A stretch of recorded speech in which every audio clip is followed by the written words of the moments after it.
After the war our regiment was garrisoned in the capital, the least dull, perhaps, of all the towns of Prussia, but that does not say much for its gaiety.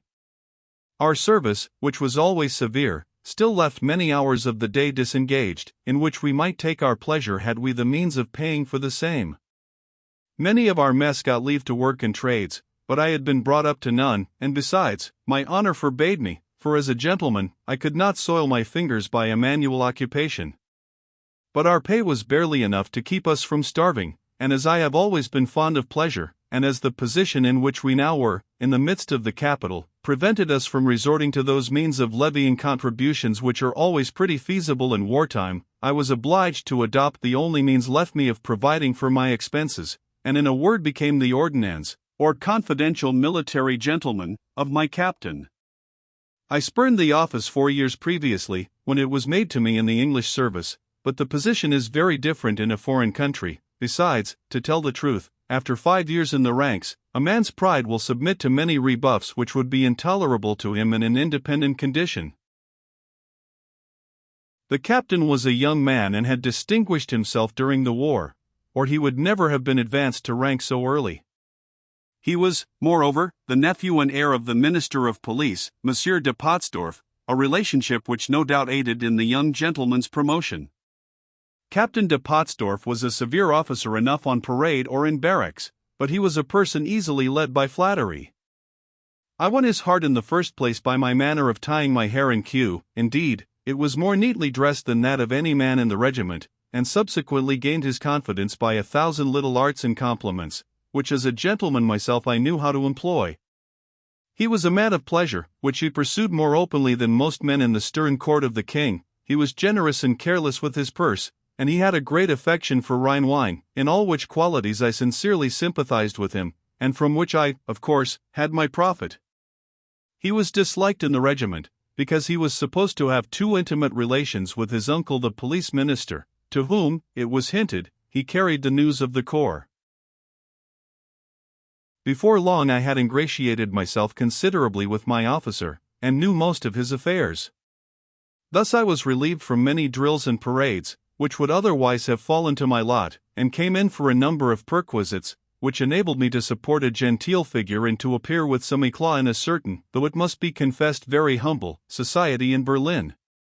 Among the ladies I was always an especial favorite, and so polished was my behavior amongst them, that they could not understand how I should have obtained my frightful nickname of the Black Devil in the regiment.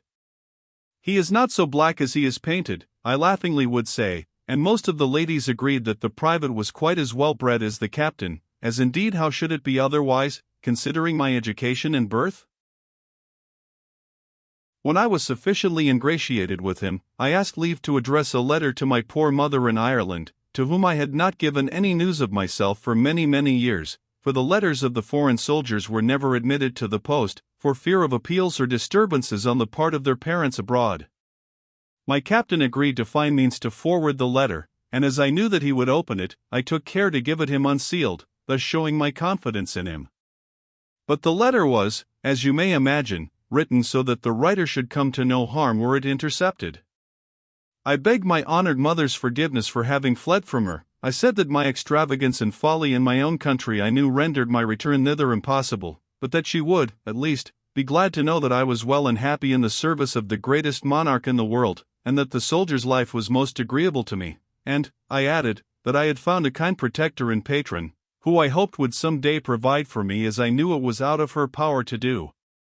I offered remembrances to all the girls at Castle Brady, naming them from Biddy to Becky downwards, and signed myself, as in truth I was, her affectionate son, Redmond Barry, in Captain Potzdorff's company of the Bülowisch regiment of foot in garrison at Berlin.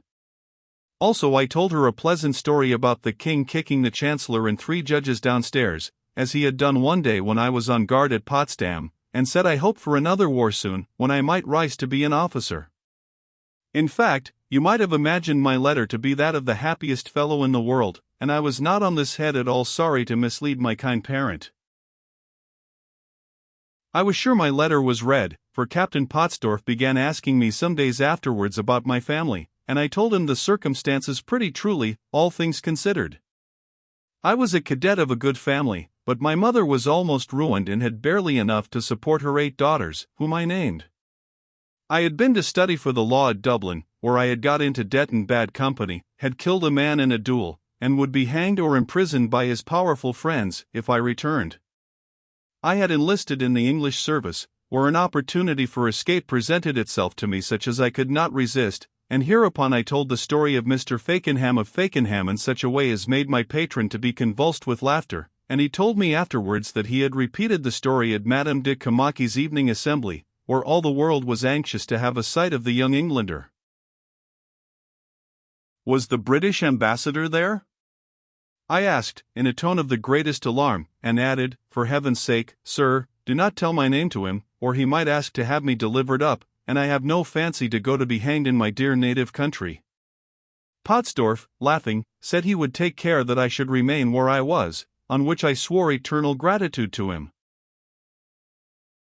Some days afterwards, and with rather a grave face, he said to me, Redmond, I have been talking to our colonel about you, and as I wondered that a fellow of your courage and talents had not been advanced during the war, the general said they had had their eye upon you, that you were a gallant soldier, and had evidently come of a good stock, that no man in the regiment had less fault found with him, but that no man merited promotion less. You were idle, dissolute, and unprincipled, you had done a deal of harm to the men, and, for all your talents and bravery, he was sure would come to no good. Sir, said I, quite astonished that any mortal man should have formed such an opinion of me, I hope General Bulow is mistaken regarding my character. I have fallen into bad company, it is true, but I have only done as other soldiers have done, and, above all, I have never had a kind friend and protector before, to whom I might show that I was worthy of better things. The general may say I am a ruined lad, and send me to the D.L., but be sure of this, I would go to the D.L. to serve you.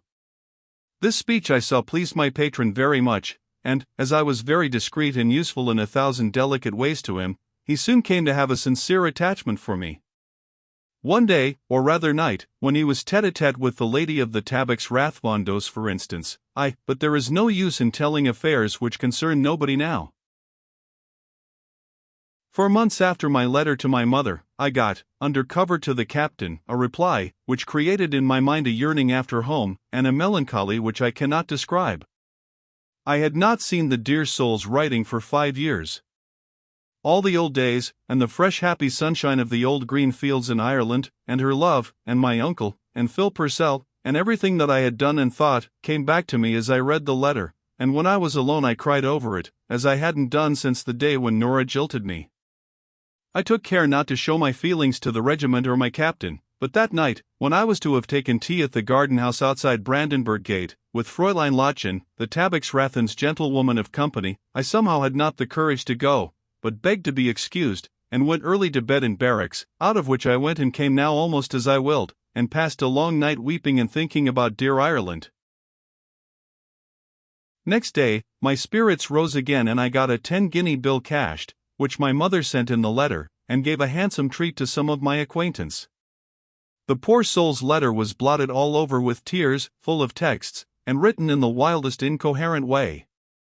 She said she was delighted to think I was under a Protestant prince, though she feared he was not in the right way. That right way, she said, she had the blessing to find, under the guidance of the Reverend Joshua Jowls, whom she sat under.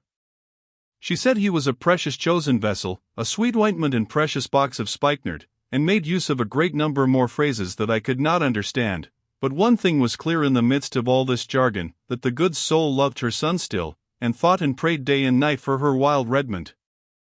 Has it not come across many a poor fellow, in a solitary night's watch, or in sorrow, sickness, or captivity, that at that very minute, most likely, his mother is praying for him? I often have had these thoughts, but they are none of the gayest, and it's quite as well that they don't come to you in company, for where would be a set of jolly fellows then, as mute as undertakers at a funeral, I promise you. I drank my mother's health that night in a bumper, and lived like a gentleman whilst the money lasted. She pinched herself to give it me, as she told me afterwards, and Mr. Jowls was very wroth with her. Although the good soul's money was very quickly spent, I was not long in getting more, for I had 100 ways of getting it, and became a universal favorite with the captain and his friends. Now, it was Madame Vondos who gave me a Frederick d'Or for bringing her a bouquet or a letter from the captain. Now it was, on the contrary, the old privy councillor who treated me with a bottle of Rhenish, and slipped into my hand $1 or $2, in order that I might give him some information regarding the liaison between my captain and his lady. But though I was not such a fool as not to take his money, you may be sure I was not dishonorable enough to betray my benefactor, and he got very little out of me. When the captain and the lady fell out, and he began to pay his addresses to the rich daughter of the Dutch minister, I don't know how many more letters and guineas the unfortunate Tabix Rathin handed over to me, that I might get her lover back again. But such returns are rare in love, and the captain used only to laugh at her stale sighs and entreaties. In the house of Mynheer van Guldensack I made myself so pleasant to high and low, that I came to be quite intimate there, and got the knowledge of a state secret or two, which surprised and pleased my captain very much. These little hints he carried to his uncle, the Minister of Police, who, no doubt, made his advantage of them, and thus I began to be received quite in a confidential light by the Pottsdorf family, and became a mere nominal soldier, being allowed to appear in plain clothes, which were, I warrant you, of a neat fashion, and to enjoy myself in 100 ways, which the poor fellows my comrades envied. As for the sergeants, they were as civil to me as to an officer. It was as much as their stripes were worth to offend a person who had the ear of the minister's nephew. There was in my company a young fellow by the name of Kurz, who was 6 feet high in spite of his name, and whose life I had saved in some affair of the war. What does this lad do, after I had recounted to him one of my adventures, but call me a spy and informer, and beg me not to call him D.U. any more, as is the fashion with young men when they are very intimate. I had nothing for it but to call him out, but I owed him no grudge. I disarmed him in a twinkling, and as I sent his sword flying over his head, said to him, Kurz, did ever you know a man guilty of a mean action who can do as I do now? This silenced the rest of the grumblers, and no man ever sneered at me after that. No man can suppose that to a person of my fashion the waiting in antechambers, the conversation of footmen and hangers-on, was pleasant. But it was not more degrading than the barrack-room, of which I need not say I was heartily sick. My protestations of liking for the army were all intended to throw dust into the eyes of my employer. I sighed to be out of slavery. I knew I was born to make a figure in the world. Had I been one of the Nice garrison, I would have cut my way to freedom by the side of the gallant Frenchman, but here I had only artifice to enable me to attain my end, and was not I justified in employing it? My plan was this: I may make myself so necessary to M. de Pottsdorf, that he will obtain my freedom. Once free, with my fine person and good family, I will do what 10,000 Irish gentlemen have done before, and will marry a lady of fortune and condition. And the proof that I was, if not disinterested, at least actuated by a noble ambition, is this. There was a fat grocer's widow in Berlin with 600 thalers of rent, and a good business, who gave me to understand that she would purchase my discharge if I would marry her, but I frankly told her that I was not made to be a grocer, and thus absolutely flung away a chance of freedom which she offered me. And I was grateful to my employers, more grateful than they to me. The captain was in debt, and had dealings with the Jews, to whom he gave notes of hand payable on his uncle's death. The old Herr von Pottsdorf, seeing the confidence his nephew had in me, offered to bribe me to know what the young man's affairs really were. But what did I do? I informed Monsieur George von Pottsdorf of the fact, and we made out, in concert, a list of little debts, so moderate, that they actually appeased the old uncle instead of irritating, and he paid them, being glad to get off so cheap. And a pretty return I got for this fidelity. One morning, the old gentleman being closeted with his nephew, he used to come to get any news stirring as to what the young officers of the regiment were doing, whether this or that gambled, who intrigued, and with whom, who was at the redoubto on such a night, who was in debt, and what not, for the king liked to know the business of every officer in his army. I was sent with a letter to the Marquis d'Argens, that afterwards married Mademoiselle Coquois the actress, and, meeting the Marquis at a few paces off in the street, gave my message, and returned to the captain's lodging. He and his worthy uncle were making my unworthy self the subject of conversation. "He is noble," said the captain. "Bah," replied the uncle, whom I could have throttled for his insolence. All the beggarly Irish who ever enlisted tell the same story. He was kidnapped by Galgenstein, resumed the other. A kidnapped deserter, said M. Potzdorff, la belle affaire. Well, I promised the lad I would ask for his discharge, and I am sure you can make him useful. You have asked his discharge, answered the elder, laughing. Bon Dieu! You are a model of probity. You'll never succeed to my place, George, if you are no wiser than you are just now. Make the fellow as useful to you as you please. He has a good manner and a frank countenance. He can lie with an assurance that I never saw surpassed, and fight, you say, on a pinch. The scoundrel does not want for good qualities, but he is vain, a spendthrift, and a bavard. As long as you have the regiment in terrorem over him, you can do as you like with him. Once let him loose, and the lad is likely to give you the slip. Keep on promising him, promise to make him a general, if you like. What the deuce do I care? There are spies enough to be had in this town without him. It was thus that the services I rendered to M. Potzdorff were qualified by that ungrateful old gentleman, and I stole away from the room extremely troubled in spirit, to think that another of my fond dreams was thus dispelled, and that my hopes of getting out of the army, by being useful to the captain, were entirely vain. For some time my despair was such, that I thought of marrying the widow, but the marriages of privates are never allowed without the direct permission of the king, and it was a matter of very great doubt whether His Majesty would allow a young fellow of 22, the handsomest man of his army, to be coupled to a pimple-faced old widow of 60, who was quite beyond the age when her marriage would be likely to multiply the subjects of His Majesty.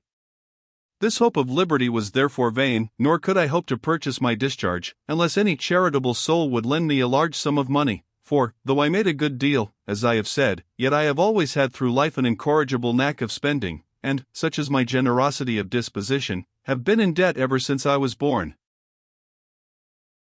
My captain, the sly rascal, gave me a very different version of his conversation with his uncle to that which I knew to be the true one, and said smilingly to me, Redmond, I have spoken to the minister regarding thy services, footnote, the service about which Mr. Barry here speaks has, and we suspect purposely, been described by him in very dubious terms. It is most probable that he was employed to wait at the table of strangers in Berlin, and to bring to the police minister any news concerning them which might at all interest the government. The great Frederick never received a guest without taking these hospitable precautions, and as for the duels which Mr. Barry fights, may we be allowed to hint a doubt as to a great number of these combats.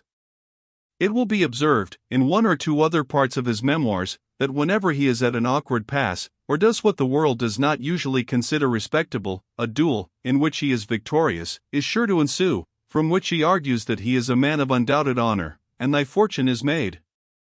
We shall get thee out of the army, appoint thee to the police bureau, and procure for thee an inspectorship of customs, and, in fine, allow thee to move in a better sphere than that in which fortune has hitherto placed thee. Although I did not believe a word of this speech, I affected to be very much moved by it, and of course swore eternal gratitude to the captain for his kindness to the poor Irish castaway.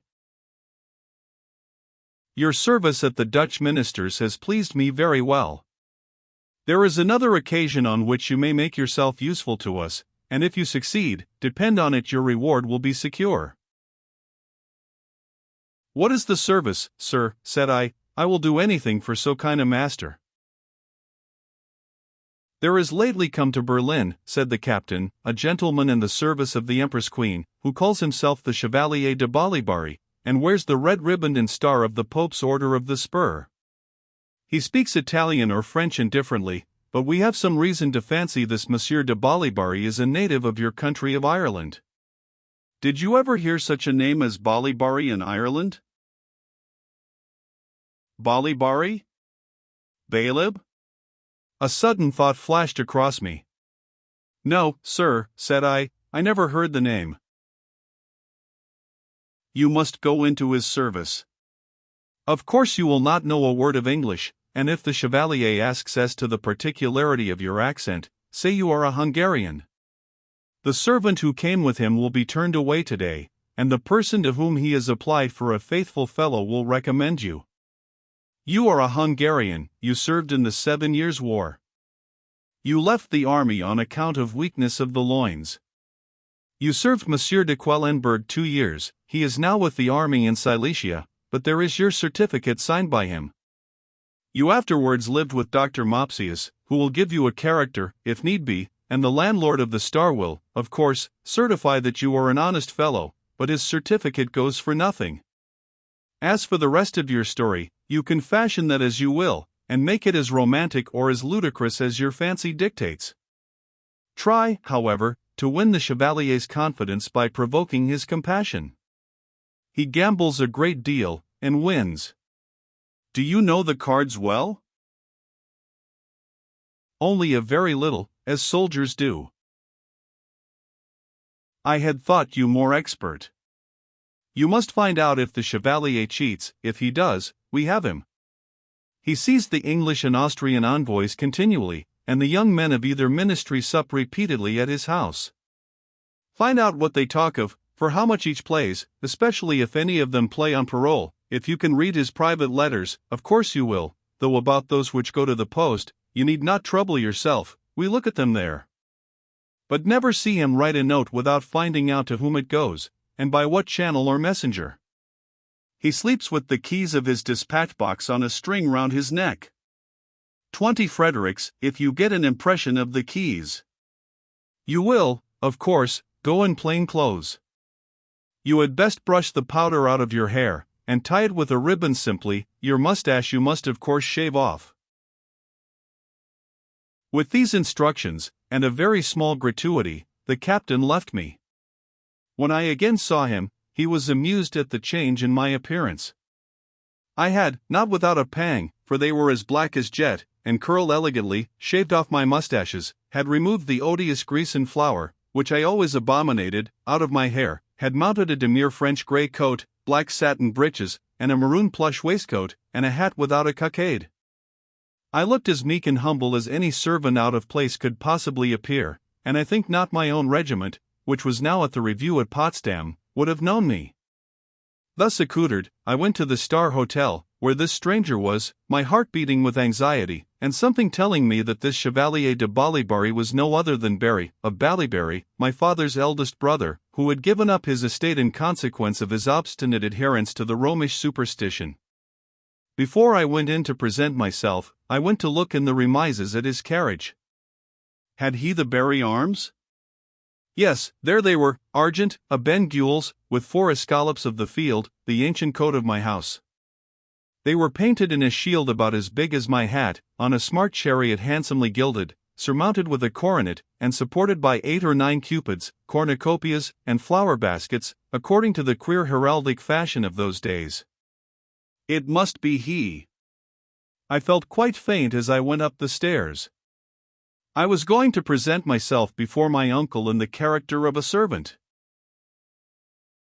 You are the young man whom M. de Seebach recommended? I bowed, and handed him a letter from that gentleman, with which my captain had taken care to provide me.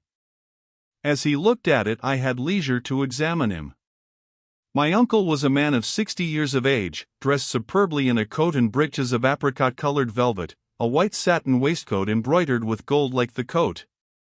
Across his breast went the purple riband of his Order of the Spur, and the star of the order, an enormous one, sparkled on his breast.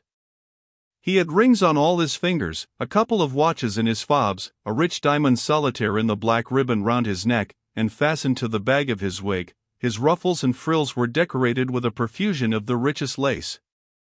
He had pink silk stockings rolled over the knee, and tied with gold garters, and enormous diamond buckles to his red-heeled shoes. A sword mounted in gold, in a white fish-skin scabbard, and a hat richly laced, and lined with white feathers, which were lying on a table beside him, completed the costume of this splendid gentleman. In height he was about my size, that is, 6 feet and half an inch, his cast of features singularly like mine, and extremely distingué.